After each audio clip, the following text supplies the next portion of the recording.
everybody, and welcome to the Centre for Deliberative Democracy and Global Governance's latest book drop. I'm delighted to be here today interviewing Dr. Nicole Curato and Dr. Marit Hammond. And my name is Jane Alver. I'm a PhD student here at the Centre. And I'd also like to acknowledge that the other author of this book is John Min, who can't be here today, but hi John. So Nicole is here at the University of Canberra, and Marit is all the way from Keele University in the United Kingdom, and John is from the United States at the College of Southern Nevada. So I'm really interested with that broad range of authors. How did this book come about? Well, really it's John's idea. So John received a travel grant from the University of Canberra a couple of years ago to visit us here in the centre. And as most ideas, I think, from the centre, it happened over coffee that he just randomly asked the question, has anyone really theorized power in deliberation systematically? And of course we know the work of Jane Mansbridge, the fantastic Carolyn Hendricks. She edited a special issue about this. But we also thought maybe there is a space to re-theorize power in deliberative democracy in relation to developments when it comes to deliberative systems, and to contextualize it to recent developments when it comes to rising illiberalism, populism. These are very emotional issues for us as migrants in the United Kingdom, United States, and Australia. But then, when John and I were thinking about this, it's just so obvious that you can't write a book about deliberation and power without someone who has a very strong orientation in critical theory, and that's Marit. That's how the team got together. So the title of the book is Power in Deliberative Democracy. Marit, what is the problem of power in deliberative democracy? And what we discuss in the book is that deliberative democracy actually has an ambivalent relationship with power, and that's important to recognize and to thematize, because there are many people who really believe in the importance of deliberative democracy in fighting coercive power, and we're very much part of that group. But there are also many critics of deliberative democracy that say, oh, it's just powerless, it doesn't do anything. And there are lots of critics who say it's too powerful, it's becoming hegemonic, kind of who elected the people that take part in mini-publics, and so on. And we recognize those critiques as well as really important. But because we believe very much in deliberative democracy and its potential to curb bad forms of power, coercive forms of power, we thought it's important to bring in that nuance and to be more precise about what forms of power deliberative democracy should bring about, because they are empowering in a good sense, and which forms of power it can then fight, which are the coercive or unjustified forms of power.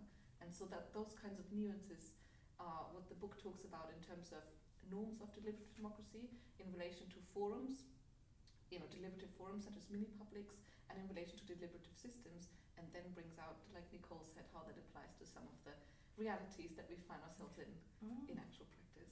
So what are some of the tips you'd have for people who are wanting to write transcontinental books together? What did you find was really useful? I think the biggest confession here is, we've sort of been taken over by events. Palgrave has given us a very firm deadline to work with, because they were very clear in saying, we want this to be released for the spring term in the US in 2019.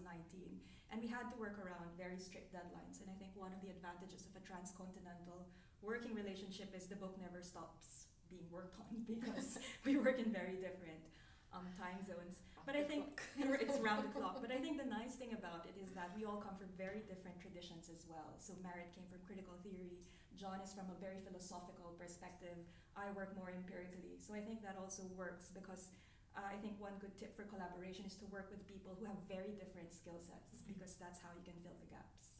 And it was incredibly enriching for all of us as a result. Yes, fantastic.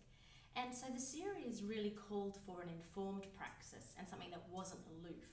So apart from being potentially the very first academic text to use the word woke, how did you actually meet that brief?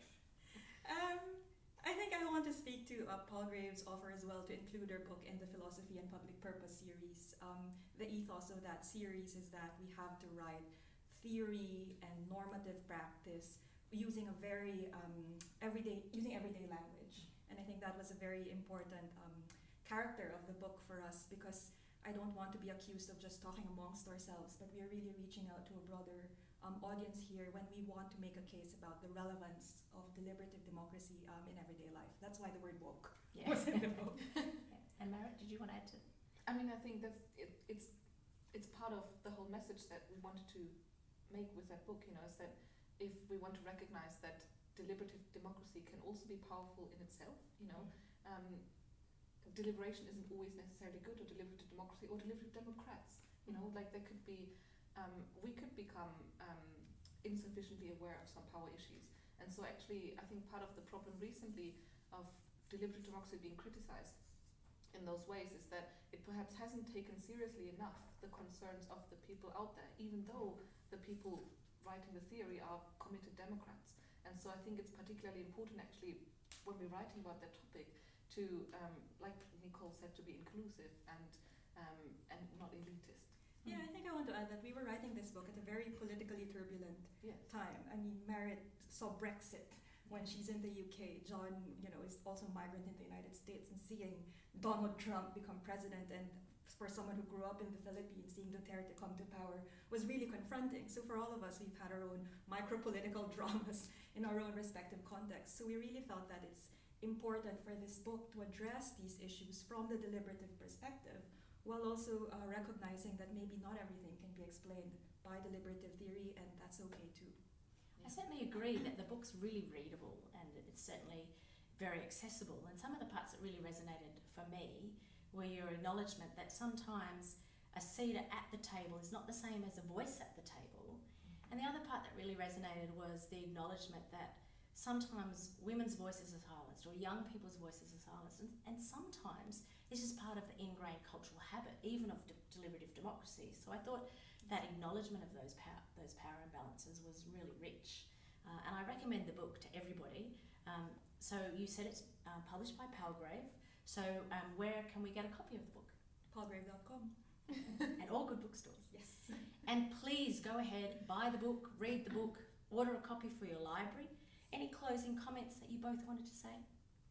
I just really want to thank Nicole and John, hi John, for your work on that, which was a wonderful experience. And of course, we were kind of emotional when we wrote the preface to the book, and we said that this is also a testament to the community of deliberative democracy scholars. It's been a very supportive community that encouraged us to really think about old issues, but also re-theorize new issues. So this book is very much of a tribute to the community. And certainly it's a wonderful way of acknowledging that those coffee conversations can produce something very real. So congratulations. Thank you, Jane. And it's been great interviewing you both today. Thank you so much. Thank you.